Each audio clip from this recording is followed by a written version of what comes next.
ada sebuah aturan dari pemerintah yang tujuannya, pemerintah Italia yang tujuannya sebenarnya adalah untuk menyehatkan klub-klub Serie A yang pada waktu itu memang sejak 2006 skandal Calciopoli mereka mengalami krisis, sehingga Serie A tidak lagi magnet bagi pemain-pemain terbaik dunia seperti di era 90-an ketika itu, di mana di situ pemain-pemain top dunia berkumpul di Serie A.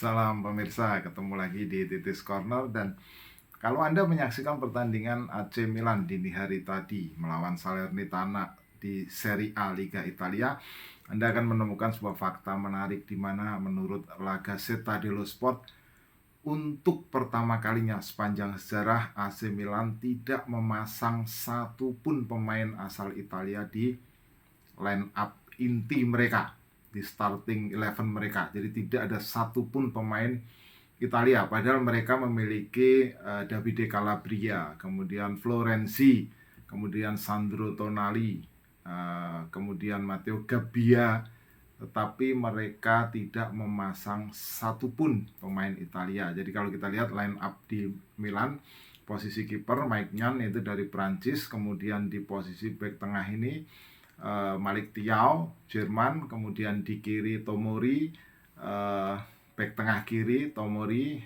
ini dari Inggris, kemudian Kalulu Prancis, Theo Hernandez sayap kirinya Prancis, kemudian kita lihat di sayap kanannya Saelmaker dari Belgia, di tengah Krunic Belgia, Bosnia, kemudian di tengah lagi kita melihat di situ ada Benacer, itu Aljazair. Kemudian agak ke depan ada striker Olivier Giroud, itu Prancis, dan kemudian di Rafael Leao di kiri, kemudian Brahim Diaz, itu Brahim Leao kita tahu Portugal, Brahim Diaz ini adalah Spanyol dan juga Maroko, bisa ke Spanyol bisa ke Maroko, jadi dual paspor. Nah, itu line up inti dari Milan, tidak ada satupun pemain Italia. Nah, yang menarik di sini adalah kembali kita akan menghubungkannya dengan pokok bahasan kita kemarin, yaitu apakah ini termasuk salah satu penyebab krisis sepak bola di Italia. Ya, itu bisa jadi, meskipun itu bukan yang utama. Jadi bisa jadi karena kita lihat juga tren bahwa klub-klub semakin jarang menggunakan pemain Italia ini juga terjadi di beberapa klub lain ya. Di Udinese misalnya pernah juga mencatat line up di mana hanya satu pemain Italia. Kemudian kalau lihat di Juventus di pertandingan terakhir juga ada 5 pemain Italia. Nah, kita melihat feeder atau penyuplai pemain-pemain ke tim nasional, klub-klub feeder ke tim nasional seperti Juventus, Milan, Inter ini kan semakin jarang menggunakan pemain-pemain Italia. Nah, ini bisa jadi itu termasuk salah satu faktor ya.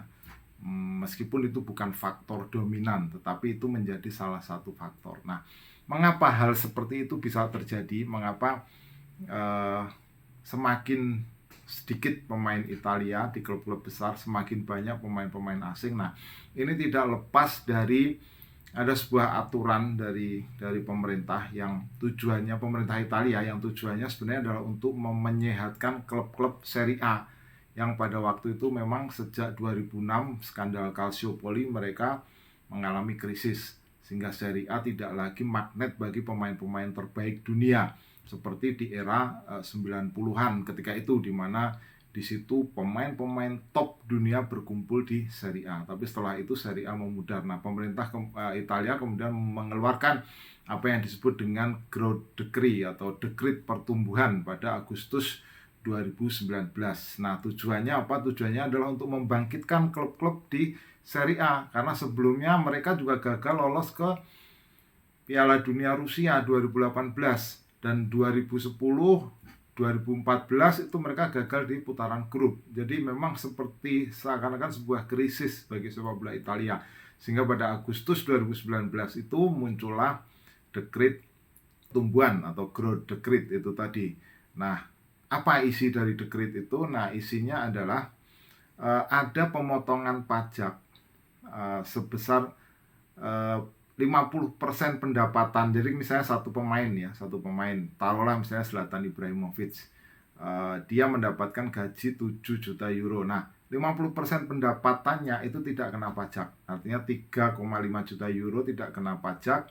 Yang kena pajak itu hanya 3,5 juta euro. Dan itu aturan itu diberlakukan juga, ada syarat-syaratnya. Misalnya dia tidak tinggal di Italia 2 tahun sebelum dia dikontrak, dan dia akan tetap di Italia selama kurun 2 tahun ke depan. 2 tahun ke depan. Nah, itu beberapa syarat yang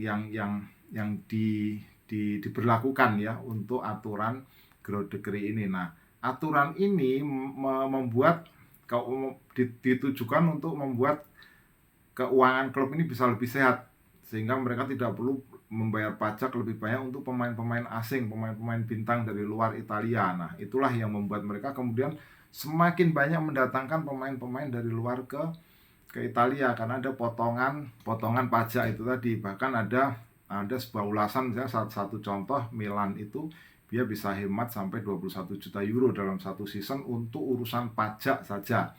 Itulah yang membuat tim seperti Milan ini cukup banyak mendatangkan pemain-pemain dari luar.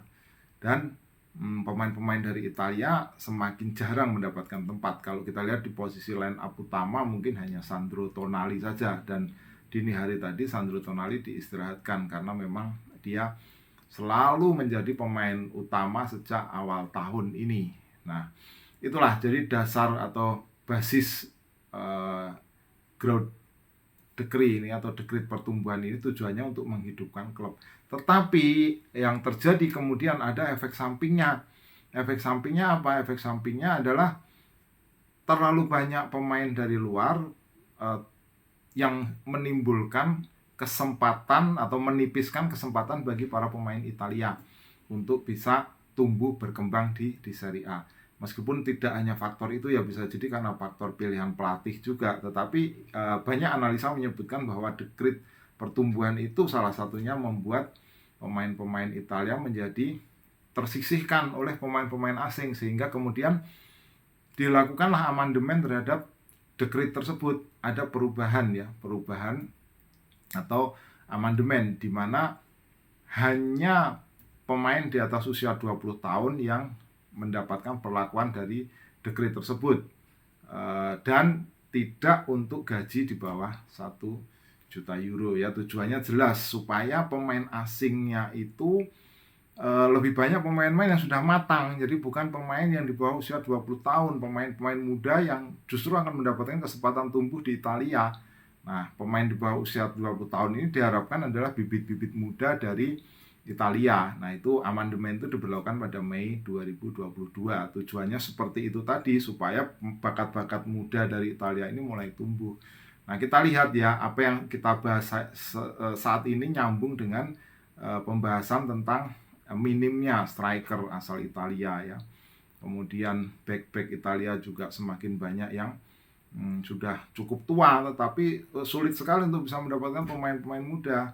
Kita lihat masih ada Chiellini, Bonucci, Acerbi, yang muda mungkin ada Bastoni ya. Di lini depan juga sama seperti itu, seperti seakan-akan ada krisis. Misalnya di Piala Dunia 2022 yang baru lalu, Serbia dan Polandia itu 11 pemainnya itu bermain di Serie A.